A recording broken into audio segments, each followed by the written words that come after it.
Hello every one. So ഇന്ന് നമ്മുടെ day 1 of Mookambika temple വിസിറ്റാണ്.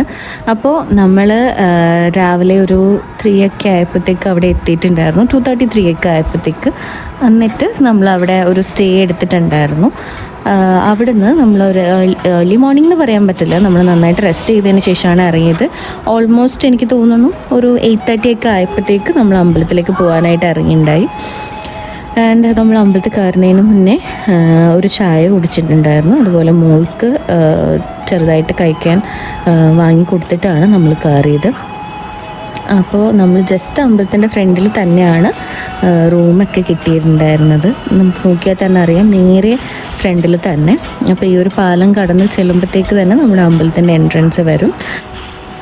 അങ്ങനെ നമ്മൾ അമ്പലത്തിൽ കയറുന്നതിന് മുന്നേ തന്നെ ഇവിടെ ഒരു പശു പിന്നെ അതിൻ്റെ കിടാവും ഉണ്ടായിരുന്നു. അങ്ങനെ അവർ രണ്ടുപേരെയും ജസ്റ്റ് ഒന്ന് കളിപ്പിച്ചതിന് ശേഷം നമ്മൾ കയറുകയാണ്. അപ്പോൾ അതിന് മുന്നേ ആയിട്ട് ജസ്റ്റ് ഒന്ന് ശുദ്ധി വരുത്തിയതിന് ശേഷം നമ്മൾ അമ്പലത്തിൽ കയറാൻ പോവുകയാണ്. അപ്പോൾ അതാണ്ട് കേശു ഫുൾ ടൈം പ്രാർത്ഥന എടുത്തുകൊണ്ട് നടന്നു. കാര്യം ഇവരങ്ങനെ കാണാറില്ലല്ലോ. അപ്പോൾ കണ്ടപ്പോഴത്തേക്ക് അവൻ ഭയങ്കര എക്സൈറ്റഡ് ആയിരുന്നു. അവളെ നിലത്ത് വെക്കാതെ കൊണ്ട് നടന്നത്. അങ്ങനെ ഇതാണ് ഞങ്ങൾ ആക്ച്വലി ലാസ്റ്റ് ടൈം പോയപ്പോൾ ബ്ലാക്ക് കളറിലുള്ള പശുവായിരുന്നു ഉണ്ടായിരുന്നത്. ഇപ്പോൾ പക്ഷേ ഒരു വൈറ്റ് വണ്ണും അതിൻ്റെ കുഞ്ഞും ഉണ്ടായിരുന്നു. അങ്ങനെ നമ്മളെല്ലാവരും ചെരുപ്പൊക്കെ കൊടുത്തതിന് ശേഷം നമ്മൾ അമ്പലത്തിൽ കയറുന്നതിന് മുന്നേ ഇവിടെ ഗണപതി അമ്പലത്തിൽ വന്ന് തൊഴുതിന് ശേഷമാണ് നമ്മൾ അമ്പലത്തിൽ കയറേണ്ടത്. അപ്പം നേരെ നമ്മൾ ഗണപതി അമ്പലത്തിലോട്ടാണ് പോണത്. ഒരു അമ്പലത്തിൻ്റെ ഈ ഒരു സൈഡിലായിട്ടാണ് അത് വരുന്നത്. അങ്ങനെ നമ്മൾ പൂവൊക്കെ വാങ്ങി രണ്ടിടത്തേക്കും ഗണപതി ഭഗവാനും അതുപോലെ തന്നെ ദേവിക്കും കൊടുക്കാനായിട്ട് പൂക്കളൊക്കെ വാങ്ങിയിട്ടുണ്ടായിരുന്നു. നല്ല രസമാണ് ഇതെല്ലാം ഇങ്ങനെ അടുക്കിയിരിക്കണം. കാരണം പ്രത്യേകിച്ച് ഒരു പോസിറ്റീവ് എനർജി തന്നെ ക്രിയേറ്റ് ചെയ്യുന്നുണ്ട് കേട്ടോ അമ്പലം. എല്ലാ അമ്പലവും ആക്ച്വലി ആ ഒരു കാംനെസ്, നമ്മളെല്ലാവരും അമ്പലത്തിൽ പോകുന്നതന്നെ നമുക്കൊരു സമാധാനം അല്ലെങ്കിൽ ആ ഒരു കാംനെസ് കിട്ടാൻ വേണ്ടി തന്നെ ആണല്ലോ. പക്ഷേ സംതിങ് സ്പെഷ്യൽ ഇവിടെ ഉണ്ട് എന്നുള്ളത് എനിക്ക് പലപ്പോഴും തോന്നിയിട്ടുണ്ട്. അങ്ങനെ നമ്മൾ പക്ഷേ ഈ ഒരു ടൈമിൽ ചെന്നപ്പോൾ തന്നെ നല്ല ക്യൂ ഉണ്ടായിരുന്നു. അങ്ങനെ കുറച്ചധികം നേരം നമ്മൾ ക്യൂവിൽ നിന്നിട്ടാണ് രാവിലത്തെ ദർശനം എടുത്തിട്ടുണ്ടായിരുന്നത്. അങ്ങനെ അതാണ്ട് നിങ്ങൾക്ക് കാണാൻ പറ്റും, ഇത്രയുമായിരുന്നു നമുക്ക് ക്യൂ ഉണ്ടായിരുന്നത്.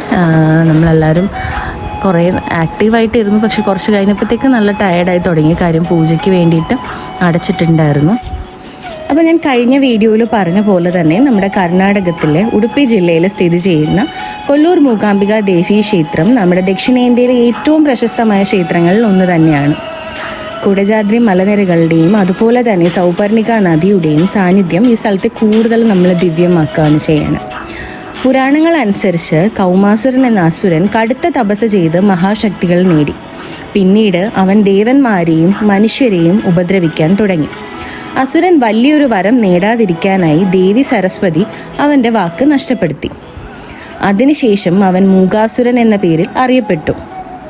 മൂകാസുരൻ്റെ അതിക്രമങ്ങൾ വർദ്ധിച്ചതോടെ ദേവന്മാർ മഹാദേവനോടും ദേവിയോടും പ്രാർത്ഥിച്ചു.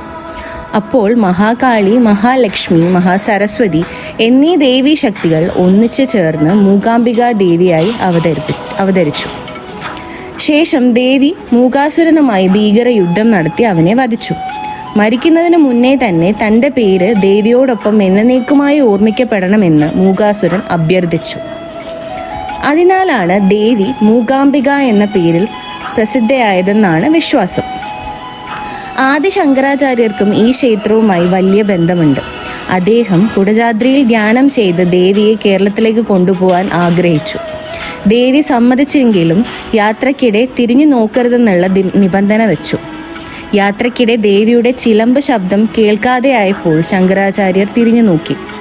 അന്നു തന്നെ ദേവി കൊല്ലൂരിൽ സ്ഥിരമായി പ്രതിഷ്ഠിക്കപ്പെട്ടു എന്നതാണ് വിശ്വാസം. ഇന്നും വിദ്യാരംഭത്തിനും ജ്ഞാനത്തിനും അനുഗ്രഹം തേടി ആയിരക്കണക്കിന് ഭക്തർ കൊല്ലൂർ മൂകാംബിക ക്ഷേത്രത്തിൽ എത്തുന്നു. അപ്പം നമ്മളും കേശുക്കുട്ടന് വിദ്യാരംഭത്തിനായി, ആക്ച്വലി വിദ്യാരംഭം കഴിഞ്ഞു, എന്നാലും ദേവിയുടെ സന്നിധിയിൽ നമ്മൾ എഴുത്തിനിരുത്താനായിട്ട് കേശുക്കുട്ടനെ അവിടെ ഇരുത്തി അതിൻ്റെ കാര്യങ്ങൾ ചെയ്യുക.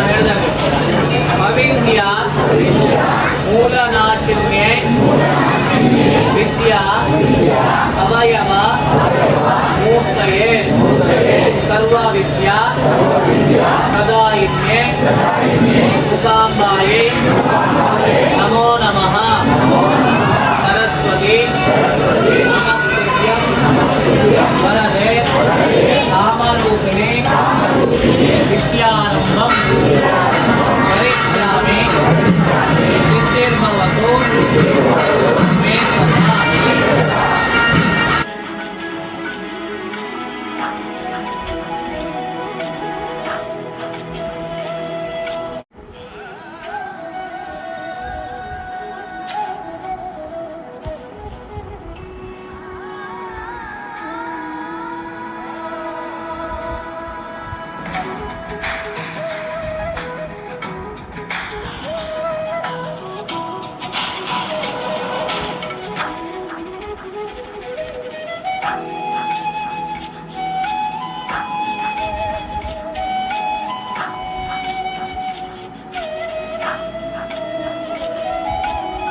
അപ്പോൾ നമ്മൾ തൊഴുത് വിളക്ക് വെച്ച് അമ്പലത്തിൻ്റെ പുറത്തേക്ക് ഇറങ്ങുകയാണ്.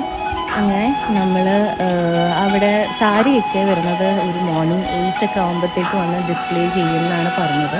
അപ്പോൾ അങ്ങനെ ആണെന്നുണ്ടെങ്കിൽ അതൊക്കെ വാങ്ങാൻ താല്പര്യമുള്ളവർക്ക് രാവിലെ തന്നെ വന്ന് വാങ്ങാം. അപ്പോൾ നമ്മളും വാങ്ങിയിട്ടുണ്ടായിരുന്നു.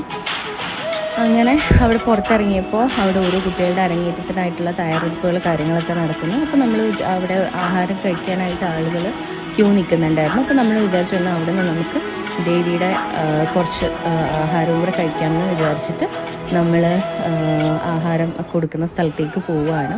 ഓൾമോസ്റ്റ് അവിടെ വരുന്ന എല്ലാവരും തന്നെ അവിടെ നിന്നാണ് ദേവിയുടെ ആഹാരം കഴിക്കുന്നുണ്ടാവുക. അപ്പോൾ അവിടെ അത്യാവശ്യം വെയിറ്റിംഗ് ഒന്നും ഇല്ലായിരുന്നു. പെട്ടെന്ന് തന്നെ നമുക്ക് കയറി കഴിക്കാനായിട്ട് പറ്റിയിട്ടുണ്ടായി. എല്ലാ ജനങ്ങളും പ്രസാദവും കൂടെ കഴിച്ചിട്ടാണ് സന്തോഷത്തോട് കൂടിയിട്ട് പോകുന്നത്. അപ്പോൾ അത് കഴിച്ച് നമ്മൾ ഇറങ്ങിയ സമയത്ത് അവിടെ തൊട്ടടുത്ത് തന്നെ അമ്പലത്തിൻ്റെ തൊട്ടടുത്ത് ഗണപതി അമ്പലത്തിൻ്റെ ഫ്രണ്ടിലായിട്ട് കണ്ടൊരു കാഴ്ചയാണ്. നല്ല രസമുണ്ടായിരുന്നു. കുറേ പ്രാവുകൾക്ക് ഇങ്ങനെ ആഹാരം കൊടുക്കുകയാണ്. അപ്പോൾ ആഹാരം കൊടുക്കുന്നതനുസരിച്ച് അവരിങ്ങനെ പറന്നു വന്നിരിക്കുന്നത് എനിക്ക് ഭയങ്കര കൗതുകമായിട്ട് തോന്നി. എന്ത് രസമാണ് അവർ ഒരേ രീതിയിൽ ഇങ്ങനെ പറന്നു വന്ന് ആഹാരം കഴിക്കുന്നത്.